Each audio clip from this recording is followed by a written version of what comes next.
Welcome back to Les Schwab Tire Center's Outdoor GPS, presented by Fisherman's Marine and Outdoor. Welcome back, everybody. We got one segment left with Bruce Polley from the CCA Oregon. We left off talking about, their decision to put the kill net fleet back on the main stem Columbia on the 20th of this month, which, by the way, is just a flat out, like you mentioned, a slap in the face, a kick to the grundle, whatever you want to call it. Certainly disrespect and just flat out lying to the sport fishery here in Oregon and Washington, which, by the way, is a billions of dollar industry here in the Northwest. Okay, so they're going back in on the 20th. Do you expect a big participation, lots of fish? No, they tried that. They did this back in 2022. There was 10 boats that participated. No, excuse me, 4 boats that participated. A whole 4 boats? A whole 4 boats. And most of the knowledgeable gill netters said, we're not going to go do that because we're going to fill up these small mesh gill nets with shad. Right. And they got to pick the shad out. By the way, the shad number is at a 10-year average high right now. Yeah, well, that'll be really good in a 4-inch mesh. Right. So the other thing that sticks in them really good is summer steelhead. And there's a lot of summer steelhead now compared to the 2022. Correct. So I don't think ODFW, I know ODFW has never done mortality studies this late past the run-up date. Their mortality studies that they did for tangle nets were early spring. Water temperature probably a 5 or 8 degree temperature difference. Makes a huge difference in mortality. Now add the fact that you got to pick all these shad out of your net as you're rolling it back up. Sure. There's no way that they can pick those nets as fast as they had to in order to meet the same mortality. Correct. What that means is that it's a complete bait and switch, bad fishing term, but we should have never even been talking about spending impacts that were accrued on the terminal areas and spending them in the main stem. Right. This is a complete sham, and the gear's the wrong gear, the time of year is the wrong time of year. Let the fish go up the river. What if the guys in Idaho got to catch a few more? What if they let them fish more, up around the Dalles Dam or on up the river? What if some got away? And we let a few go. Yeah. This is just dumb. And an agency, the new director's coming into an agency which has a lot of financial challenges. ODFW, we talked about this off camera, for years and years and years, was a hook and bullet agency funded by hook and bullet people that served the hook and bullet crowd. More deer, more elk, less predators, more fish, more hatcheries.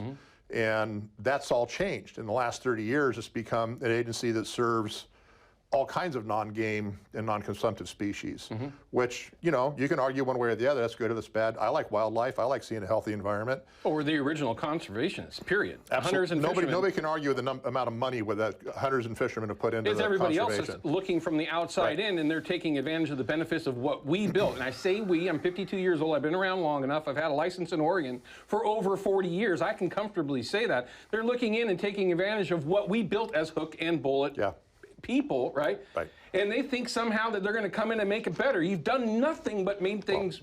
What they haven't done is replace our funding.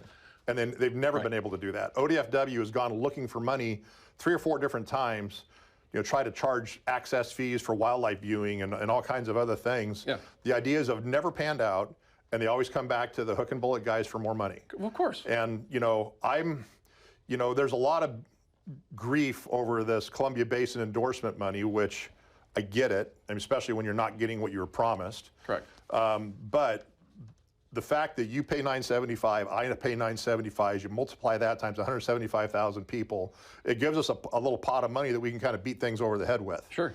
And we have done that. I mean, back when we did the McKinsey, the Leeburg hatchery deal, ODFW asked, would you allow us to use some of that money to get this funded in the short term? And we were like, yeah, what do we get out of it? Right. They said, well, what do you want? And I said, how about more salmon? We more spring Chinook. Sure. Okay, we could stick 160,000 more springers in the Coast Fork. Now, not everybody fishes the Coast Fork, but everybody fishes between the Coast Fork and the ocean. Right. So all those fish got to swim past here, got to swim past most of the population of Portland, or of Oregon. Yeah. So we got that. So I think we need to use our financial power to make sure that we get the policies that we want. And that's what CCA has been designed to do. That's what they've done for 50 years in the East Coast and in the Gulf Coast. They're big in California now. I've just been down there fishing in San Diego, and it's CCA everything down there. Really? Oh yeah, oh yeah. It's taken off like wildfire in California. Well, that's a good thing here, sure. Well, right after, about the time I got involved in CCA Oregon 15 years ago, they had just been through their big marine reserve push in California, where they locked up tons of their nearshore fishing areas to never be fished again. Right. And they came to Oregon looking to do the same thing, and we really did a good job of fighting them off. We, sport fishermen working in conjunction with commercial fishermen, we were working hand in glove on that, and we fought that off for the most part. We still have a few marine reserves that are like set up for research, but they didn't take a third of our coastal territory, which is what they wanted. Right, which is an interesting, I mean, a lot of you watching this, we're not in California, living if you're watching online or whatever, but this is all tied together, Washington, Oregon, California, the West Coast. I mean, we need to have a unified front of some sort. And if it's CCA, we need to have a political voice. You have to have it. I mean, it's sad that politics has to fall into it, but it really is just that simple. I mean, and politics aren't easy. I mean, if it, like me, I'm literally just a knuckle dragger, to use your term. I mean, it's not simple to follow. It's very treacherous. Right. I mean, you and I, before CCA, you and I recognized each other in our boats in Oregon City. We're local fishermen going fishing. Sure. And when CCA came along and they said, here's how we affect pet fisheries policy, we do it through the political process, we hire lobbyists, we hire really good professionals, and then we listen to them. Yeah. You know, hairy-knuckled fishermen like me and you get to say, this is what's important in our policy, or this is what's important in our policy, and then we go to our political professionals and say, how do we get this done? Right.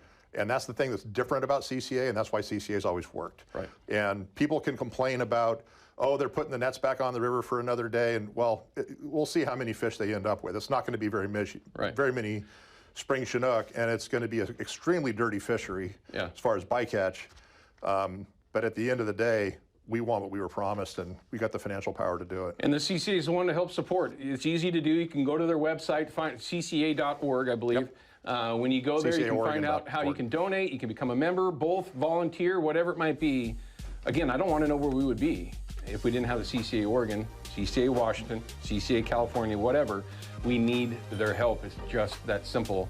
And thank you for keeping me from getting in trouble. I really could have. The other thing I wanted to get in there, and you and I talked about this off camera, was we remember fishing a day after the gill nets have been in the main stem. Yeah. We haven't done that for spring Chinook since 2016. Yeah, been a long time. So don't give up the hope. There good changes are happening. Yeah, and it sure makes Oregon and Washington look good. Good job. Well done. Good job, that's going to Washington go great Commission. for you. All right, we're going to cut to a quick break. When we come back, Bruce, thanks for coming in. You bet.